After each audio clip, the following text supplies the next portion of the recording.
All right, let's just jump straight into Tesla earnings. Did it live up to the hype, or was it all smoke and mirrors? Here's the deal. Most financial gurus are going to drown you in confusing mumbo jumbo, but I'm here to translate that mess into what really matters for your hard-earned cash.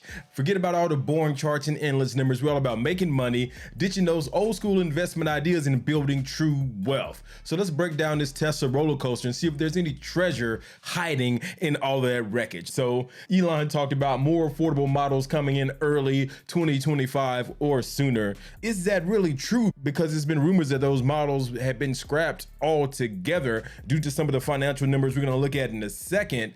I just feel like that was a very strategic thing for Elon to say on the earnings call, like, oh wait, those new models are going to come in 2025. Ooh, maybe even the end of this year. That was a very smooth chess move by Elon, but I got to see that before I actually believe it. But the second point is super interesting. If Tesla is really in talks with a major automaker for self-driving tech, I feel like this is something that can really drive up their revenue by getting those licensing deals. But it's so many companies that are doing their own thing when it comes to the EVs and tech and everything else. I got a feeling that maybe there's other companies that are a little bit further ahead than they think they are. It makes me think about Apple, and they scrapped their self-driving car, but they may be a big competitor to Tesla in this space, because even though they scrapped the car, I got a feeling they're going to take that technology and still use it and try to license it to open up an additional revenue stream. But that's to be seen. I like the stuff about Cyber Cabs and everything else. They said it's going to actually come out in August,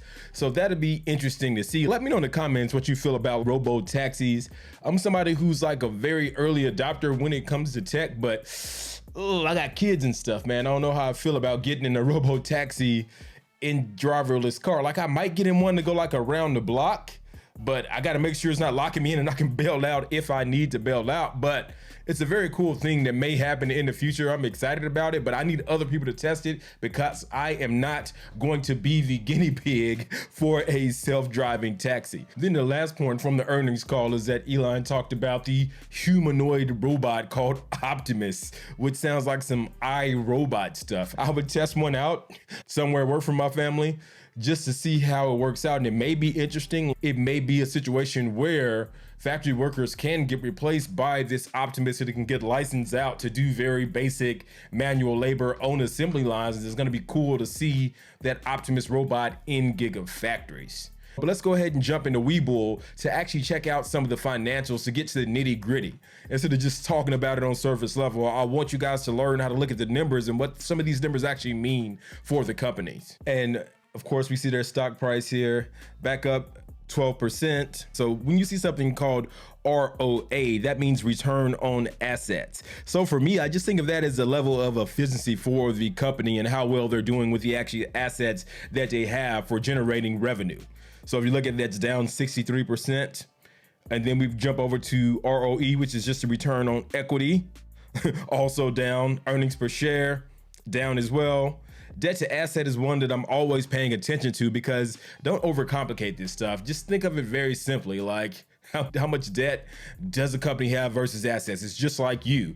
If you have a ton of credit card debt and no assets, it's going to be harder to get stuff done. It's going to be in a worse financial position. So don't overcomplicate these things that we see from these companies. A very interesting one here that a lot of people don't talk about is the cash flow per share. So you can actually manipulate the earnings per share or EPS a little bit, but when you look at things like the cash flow per share, you can't really manipulate that much. So if we dive in and look at it, that is down 90%, which is huge. But if we slide over to the income statement, the thing that I really want to find out is, what does the operating income look like? So if we look at this on Tesla and we look at their operating income, we're okay, it's down 56.04%. And that's a pretty substantial drop for operating income. And that can mean a number of things. The way I kind of scratch it up with their operating income is that it's just so much competition, but they're also investing so much money in full self-driving and robots and everything else. Those operation margins are going to be small, but BYD actually ended up beating out Tesla here in Australia and China. China also had companies that overtook Tesla as well. It's not the #1 EV maker in one of the largest markets in the world. So there's a lot of change happening on that front.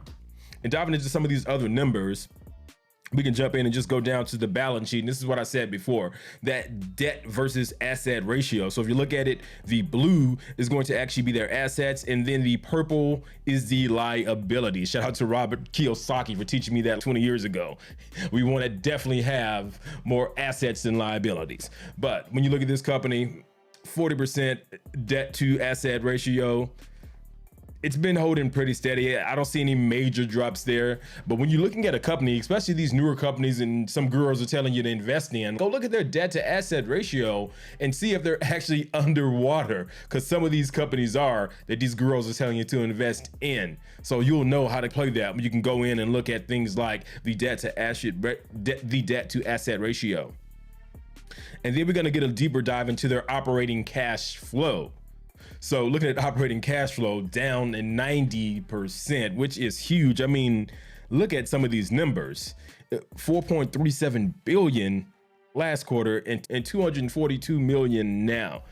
That is a huge deal when it comes to actually cash on hand. And that, had a lot to do with getting overtaken by other companies in the space, but it's also a lot to do to the innovation and the things that they're doing as well. So it's going to be definitely a shift from growth to just trying to sustain with Tesla. And they need a lot of things to happen in the space. But the thing I like to look at when I look at these companies is the peer comparisons. So you want to compare apples to apples, right? So when we come to earnings per share, they're 3 out of 49, net margin 4 out of 49. And we're not going to go through all these. They're sitting pretty high in their actual sector.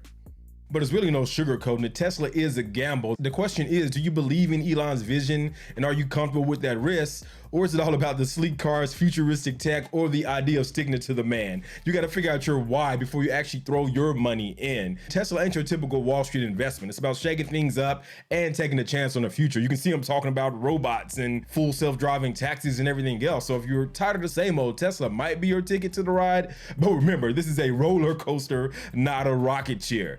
Don't let me be the financial guru. Hit up the comments. Let me know what you think. Is Tesla driving the future, or is it just a fad? Let's break free from these generational wealth curses together. In order to do that, though, we need to dive deep into the stocks. Like, I encourage you to grab Webull, not sponsored, but dive in and actually look at those numbers on those companies, because we want to become more intelligent investors here on the channel so we can leave more behind for our families when we die than just debt. Until next time, it's your boy Michael T. Ragland. I am out. Peace.